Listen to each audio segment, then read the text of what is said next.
Eu quero agradecer ao pastor mais uma vez pela essa oportunidade, abrir a palavra com vocês.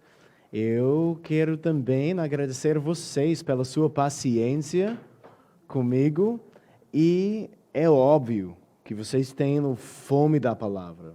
Vocês amam ouvir a palavra de Deus. E foi um privilégio abrir a palavra com vocês.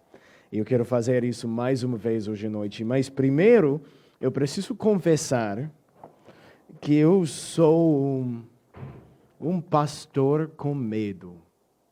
Eu sou um pastor medroso.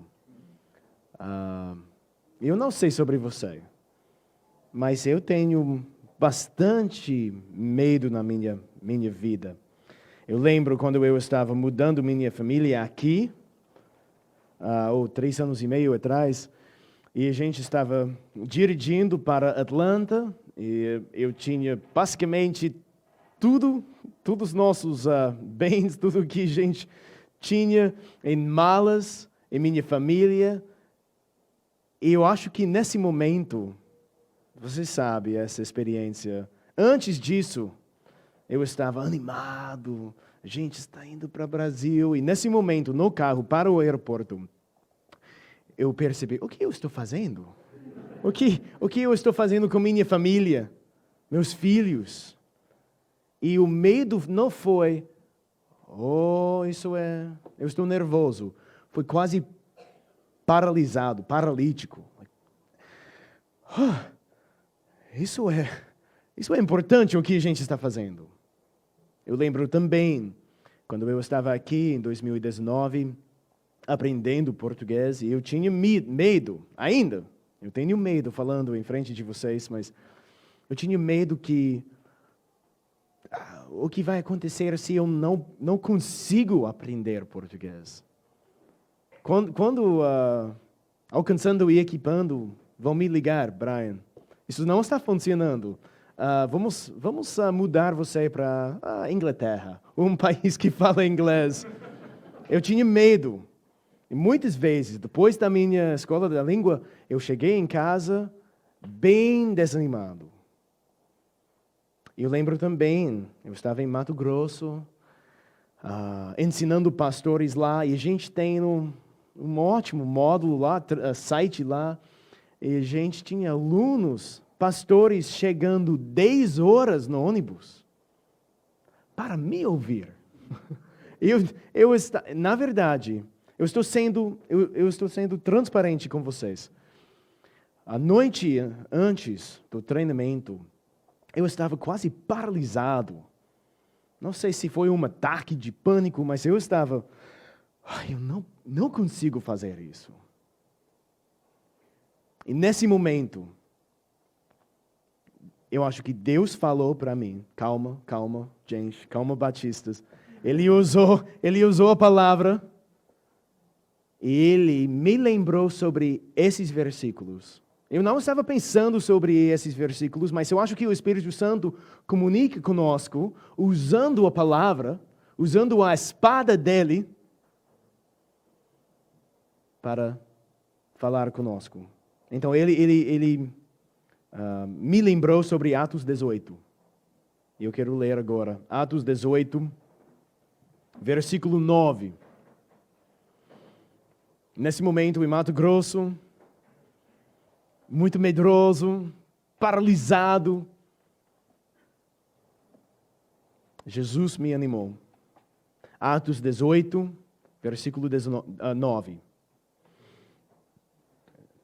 Atos 18, 9. Certa noite, Paulo teve uma visão em que o Senhor lhe disse: não tenha medo.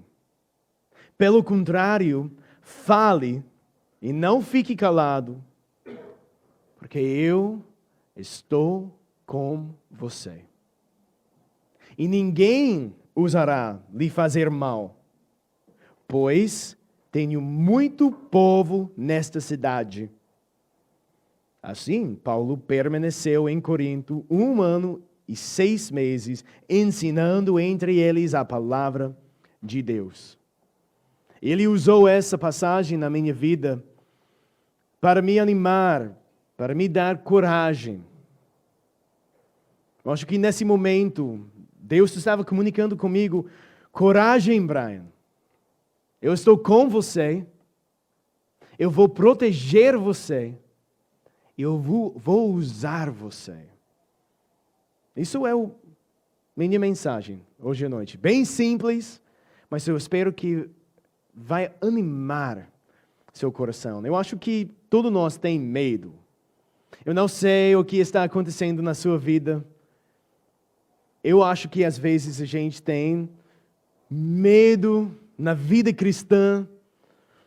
Às vezes a gente tem medo, ansiedade, e a gente não compartilha com ninguém.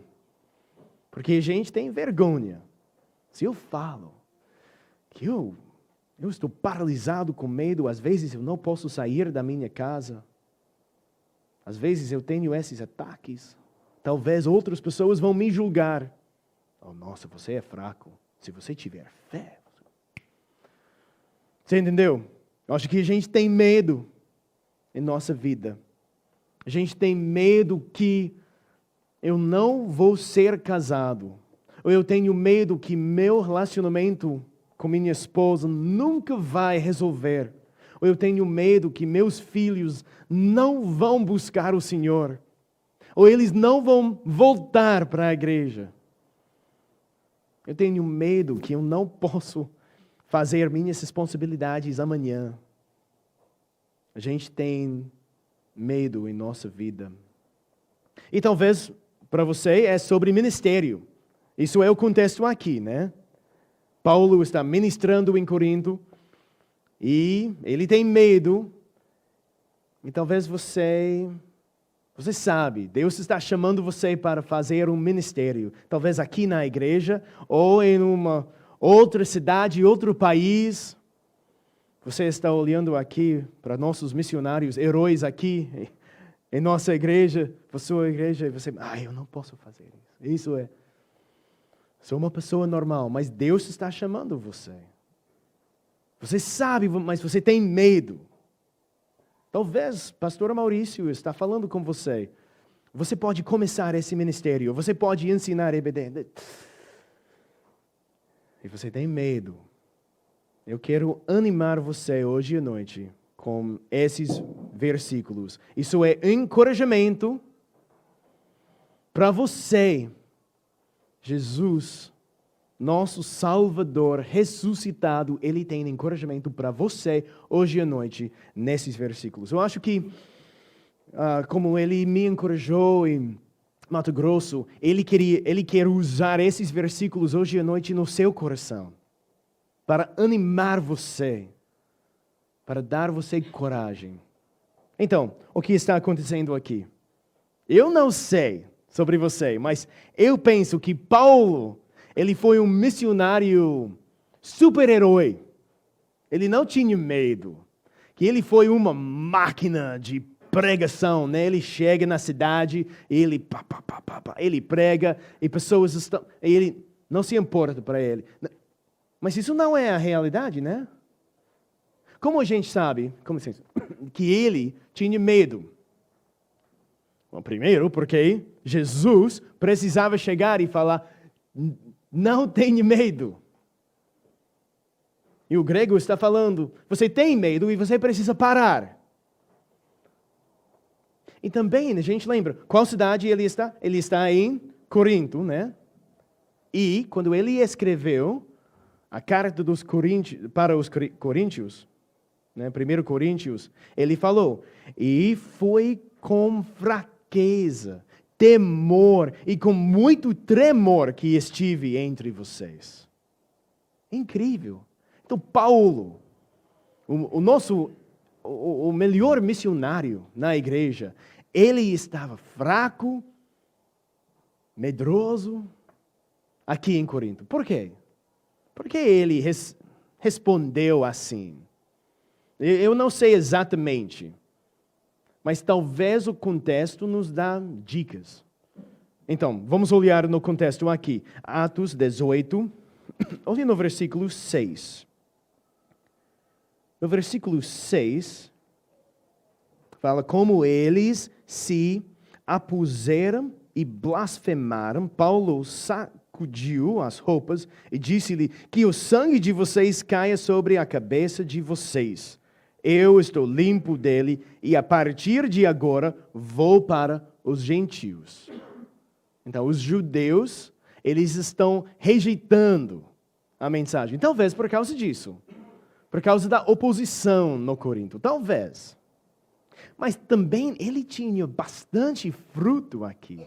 Olhe no versículo 7. Saindo dali, a sinagoga, entrou na casa de um homem chamado Tício, justo, que era temente a Deus. A casa dele ficava ao lado da sinagoga. E olha aqui, Crispo, o chefe da sinagoga, creu no Senhor com toda a sua casa. Também muitos dos coríntios, ouvindo, creram e foram batizados. Eu não sei exatamente, mas no contexto fala que ele tinha fruto e oposição. Eu não sei, mas talvez esse fruto dos coríntios deu ele medo também. Porque você lembra os coríntios? Eles não estavam numa igreja saudável, né? Como Tessalônica. Eles tinham problemas. Esses crentes tinham bagagem do passado. Você lembra em Coríntios? Paulo falou isso. Ele estava descrevendo essas pessoas. Como ele falou aqui, versículo 8, né? Muitos dos coríntios. Como ele está descrevendo essas pessoas? Em 1 Coríntios ele fala, eles estavam imorais, idólatras, adúlteros, homossexuais, ladrões, etc, etc, etc. E depois ele fala, mas assim foram alguns de vocês, mas vocês foram lavados, foram santificados, foram justificados no nome do Senhor Jesus Cristo e no Espírito de nosso Deus. Então, eu não sei, mas ele tinha oposição dos judeus, sim, mas também muitos coríntios estavam salvos. Mas eles estavam chegando na igreja com problemas, bagagem, eu não sei. Mas a gente sabe que ele tem medo nesse momento. E o mandamento de Jesus para ele é: não pare. Você precisa continuar pregando e proclamando a palavra. Então, eu acho que Jesus quer animar vocês hoje à noite também. Olha na passagem. Quem tomou a iniciativa? Foi Jesus. Ele apareceu em uma visão, mas Jesus quer animar Paulo. E ele quer animar você também. Ele quer encorajar você. Ele quer dar coragem para você. Ele vai tomar a iniciativa. Por quê? Porque Ele ama você. Essa passagem reflete o amor de Jesus para você. Então, ele tem esse mandamento, você não precisa ter medo. Por quê? Vamos olhar na passagem mais uma vez. Versículo 9, Atos 18, versículo 9. Certa noite, Paulo teve uma visão em que o Senhor lhe disse, não tenha medo. Ok. Por quê? E ele dá 3 razões. Pelo contrário, fale e não fique calado. 3 razões. Versículo 10. Porque eu estou com você. A gente tem na presença de Cristo. E ninguém ousará lhe fazer mal. A gente tem na proteção de Cristo.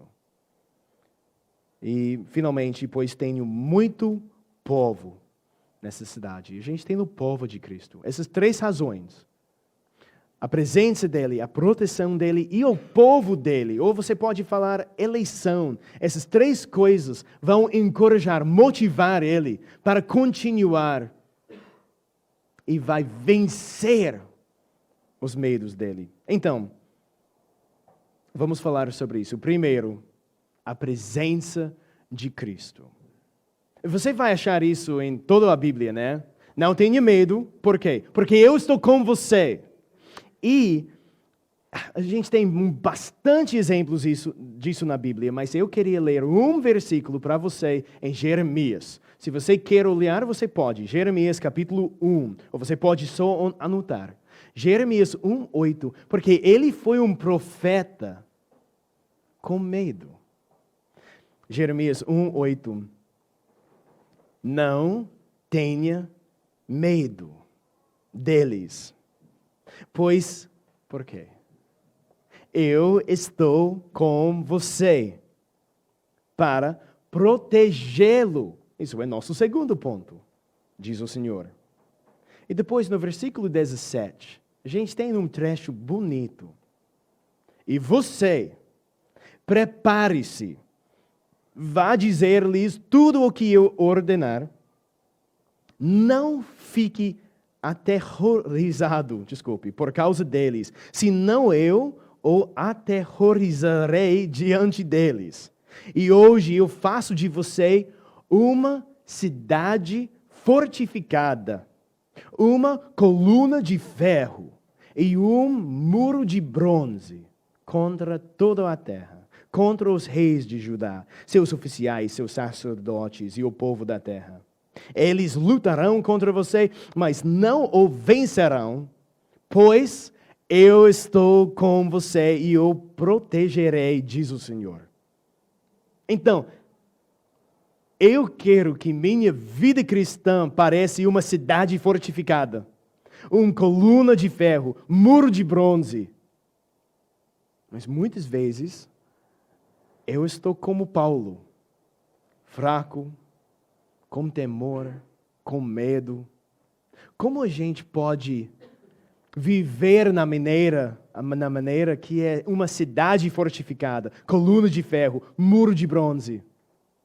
Meditando na presença de Cristo. Ele está com você. Então, isso não só é Paulo. A gente tem esse profeta Jeremias. Ele está com medo. E Deus fala para ele, não tenha medo. Por quê? Porque eu estou com você. Depois a gente tem esse missionário, Paulo, com medo. Não tenha medo. Por quê? Porque eu estou com você. E nós? A gente tem a mesma promessa, né? Você lembra? A grande comissão. A gente leu esse versículo essa manhã, né? Eu não lembro exatamente. A grande comissão.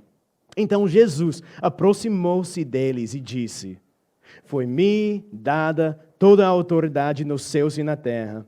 Portanto, vão e façam discípulos de todas as nações, batizando-os em nome do Pai, do Filho e do Espírito Santo, ensinando-os a obedecer a tudo o que eu lhes ordenei. E eu estarei sempre com você, até o fim dos tempos.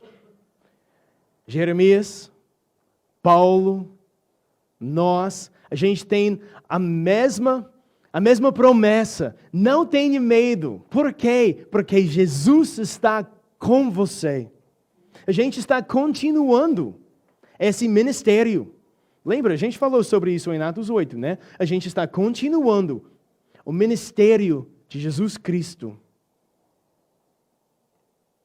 Eu amo essa citação. Você sabe, Hudson Taylor, ele foi um missionário em China. Ele falou isso, sobre a presença de Cristo. Todos os gigantes de Deus. Nossa, não eu, mas Jeremias, Paulo, Hudson Taylor, eles são gigantes de Deus, né? Mas olha o que ele falou. Todos os gigantes de Deus foram homens fracos, que fizeram grandes coisas para Deus, porque eles confiavam no fato de que Deus estava com eles. Só isso. Jeremias, Paulo, Hudson Taylor e você, pessoas fracas, que têm confiança que Jesus está conosco. Isso vai encorajar Paulo para continuar nessa cidade, Corinto, no escuro. Sim, é escuridão lá. Mas ele pode avançar com a luz do Evangelho. Por quê? Porque Jesus está conosco. A gente sabe isso. Eu estou falando que a gente não precisa ter medo por causa da presença de Cristo. A gente sabe isso. Quando eu falo para o meu filho, Caleb, você pode pegar alguma coisa em seu quarto, mas é escuro lá. Você entendeu? Ele tem medo. Josias não. Ele tudo bem. Mas Caleb, o mais velho, ele tem medo. Por quê? Porque é escuro lá. E ele tem medo, mas ele fala, pai, você pode ir comigo. E se eu estou com ele, tá ok. Ainda é escuro lá. Mas eu estou com ele, então ele não tem medo. É a mesma coisa. Deus está falando, vão para as nações, para seus vizinhos. E a gente tem medo, mas o mundo é susto, né? Sustoso, não sei a palavra. É escuro. Vocês sabem a palavra. E a gente fala, eu não quero, eu tenho medo. E ele fala, não, eu estou com você. E a gente pode avançar, a gente pode obedecer. Por quê? Por causa dessa promessa. E essa promessa está baseada na realidade da ressurreição. Você sabe, os discípulos, depois do morte de Cristo, eles estavam me escondendo, eles tinham medo, mas no livro de Atos, uma coisa transformou tudo. Você tem esses discípulos medrosos, e depois você tem discípulos que estão transformando o mundo. O que mudou? A realidade da ressurreição. Eles sabem, isso não só eu sei que Jesus está comigo metaforicamente, ou simbolicamente, ou isso só é não. Realmente, Jesus morreu e Ele ressuscitou. Isso é um fato histórico. E por causa disso, gente, isso muda tudo. E os discípulos, depois disso, depois da ressurreição, eles estavam corajosos.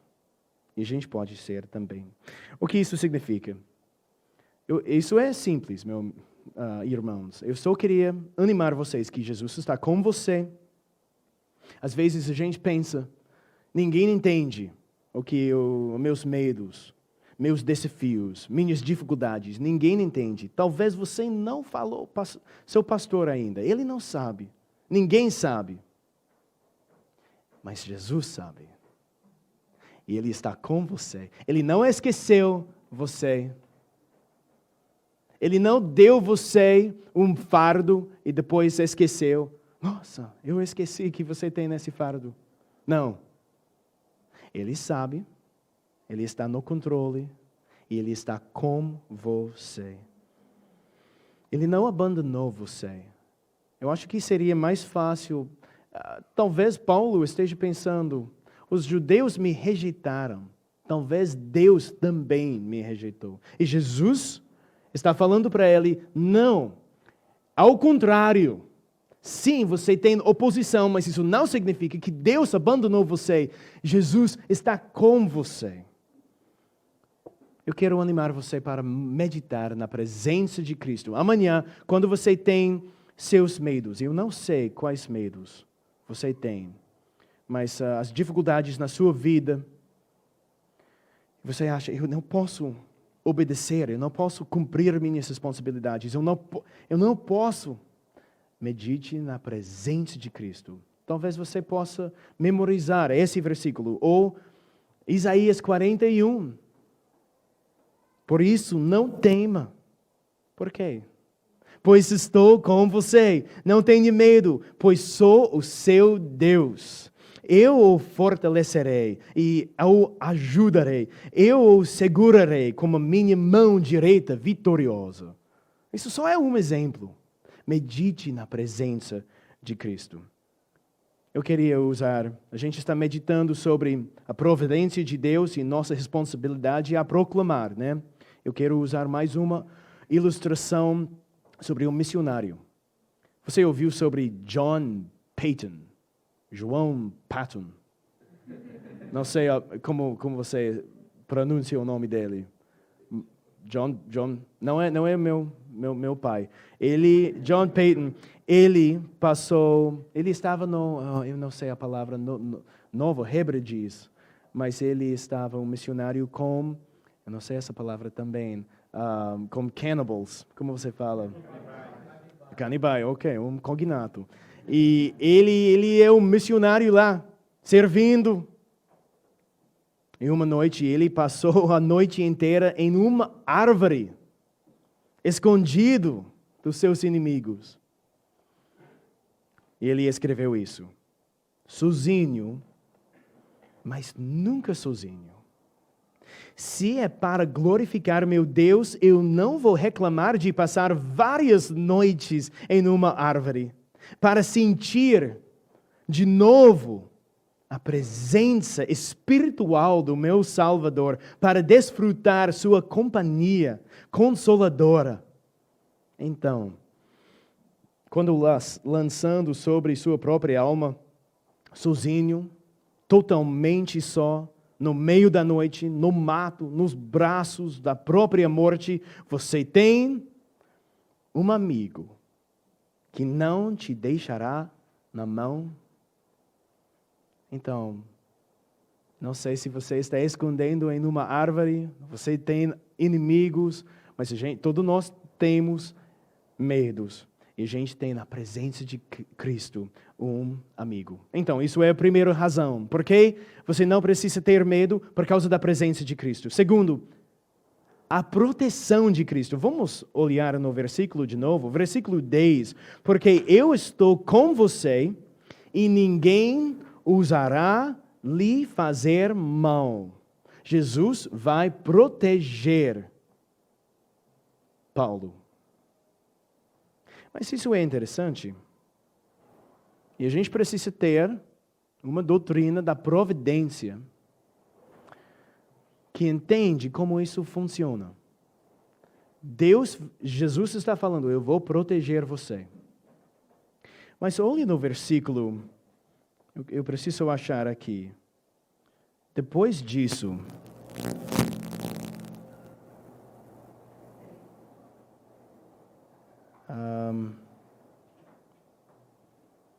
me perdoe.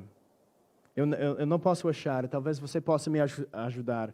Imediatamente depois disso, os judeus atacaram ele.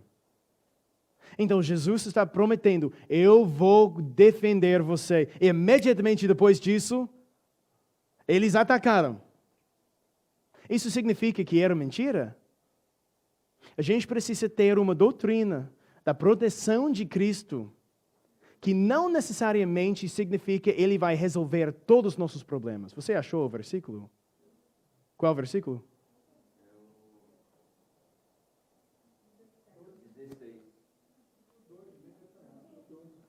Isso, obrigado. 12. Os judeus de como se levantaram. Isso. Eles estão atacando ele. Então, o que isso significa? Isso significa que Jesus vai proteger você, mas não necessariamente vai mudar suas circunstâncias. Ele vai estar com você, mas isso não significa que ele vai mudar suas circunstâncias. Às vezes, Jesus acalma a tempestade. Outras vezes, você sofre um naufrágio, como Paulo, né? Mas nós não tememos, porque Ele está conosco. Às vezes, Ele nos conduz por águas calmas. Outras vezes, Ele nos leva pelo vale da sombra da morte. Mas a gente não vai ter medo, porque Ele está conosco. Então, Ele não está prometendo que Ele vai mudar ou resolver todas as situações. Mas Ele está no controle de tudo. A gente tem duas opções. Deus está no controle ou Ele não está no controle. Eu acho que eu quero essa opção. Imagine se Deus não tinha controle de tudo.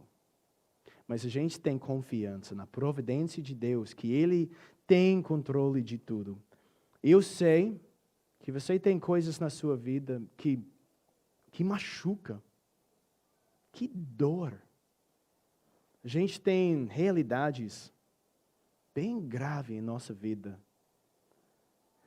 Eu acho que a gente, através das lágrimas, a gente confia.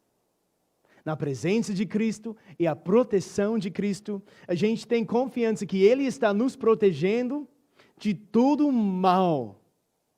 Qualquer coisa Ele permite na minha vida, que Ele ordena na minha vida, é para a glória dEle e meu bem. Você tem confiança nisso? Isso não resolve tudo. Isso não, às vezes ainda, a gente tem dor grande em nossa vida, mas a gente pode confiar, através das lágrimas, que Ele está no controle e Ele é bom. E a gente precisa lembrar que Ele nos protegeu de odor eterno, sofrimento eterno. Ele já morreu em seu lugar, então Ele já recebeu a dor, a punição que você mereceu. Ele já fez isso em seu lugar. Ele entende sofrimento. Ele sabe seu sofrimento, porque Ele recebeu o sofrimento maior que você mereceu. Ele fez isso em seu lugar. Então a gente precisa confiar nele. Porque Ele fez isso, Ele já nos protegeu de todo mal. Ele vai fazer nessa vida também. Isso é a proteção de Cristo. Não tenha medo. Vamos olhar em versículo 10 de novo. Porque eu estou com você, a presença de Cristo, e ninguém ousará lhe fazer mal, a proteção de Cristo. E finalmente, o povo de Cristo. Tenho muito povo nesta cidade. Jesus já escolheu o povo dele em Corinto. Ele já tem o povo dele. Eles não são salvos ainda, mas Jesus já escolheu. Como isso pode motivar ele? É interessante que ele não pense, Paulo não pense isso. Ótimo, Jesus já escolheu o povo dele, então eu estou saindo. O que foi o resultado? Olhe no versículo 11. Assim, Paulo permaneceu. Por causa da eleição de Cristo, Paulo trabalhou. Ele permaneceu. Ele não pensou, nossa, Deus já fez isso, eu não preciso fazer nada. Não. Paulo sabia que Jesus não só escolhe o povo dele, mas também os meios. Você entendeu? Olhe no versículo 11. Ele não só permaneceu em Corinto 1 ano e 6 meses, mas também ele ensinou a palavra de Deus. Ele sabia, Deus tem o povo dele aqui. Ótimo, eu vou ensinar. Porque Deus escolheu o povo e Ele está me escolhendo para pregar a palavra para eles. Então isso vai motivar ele. Eu quero motivar vocês. Outras ovelhas Jesus tem nesse bairro, nessa cidade. Tenho outras ovelhas que não são deste aprisco. É necessário que eu as conduza também. Elas ouvirão a minha voz e haverá um só rebanho e um só pastor. Eu acho que Deus não concluiu a obra dessa igreja. Ele tem mais povo. Eles estão lá. E a gente precisa achar eles. Spurgeon falou isso, né?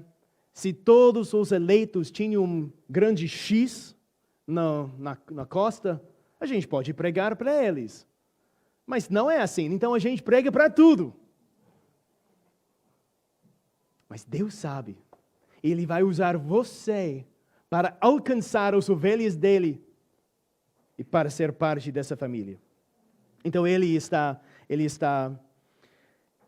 motivando ele com eleição, com a providência. Isso vai motivar Paulo. Por quê? Porque Jesus já venceu. Já está completo, terminado.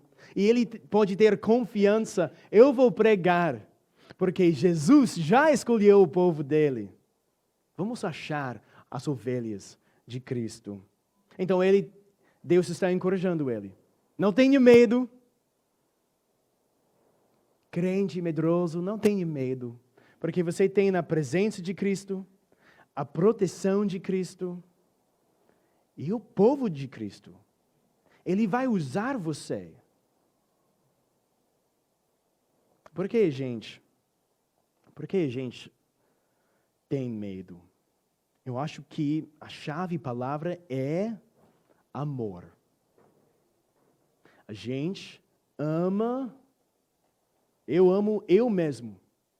Eu quero proteger eu. Se eu falo, se eu obedeço, talvez vai ser desconfortável, vai ser difícil. E eu amo eu mesmo. Então eu quero proteger. Então eu estou amando eu mesmo. E por causa disso, eu tenho medo. O mundo é difícil. O mundo é escuro. Mas o que vence nossos medos? 1 João 4,18. O perfeito amor lança fora o medo.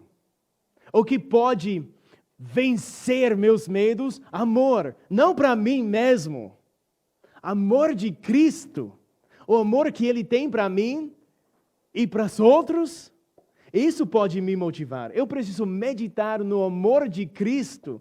Como você sabe que Ele ama você? Porque Ele está com você, Ele vai proteger você e Ele vai usar você. Ele ama você. A gente pode meditar no amor de Cristo. Isso pode nos animar para obedecer. Sim, é escuro, é difícil, é um desafio.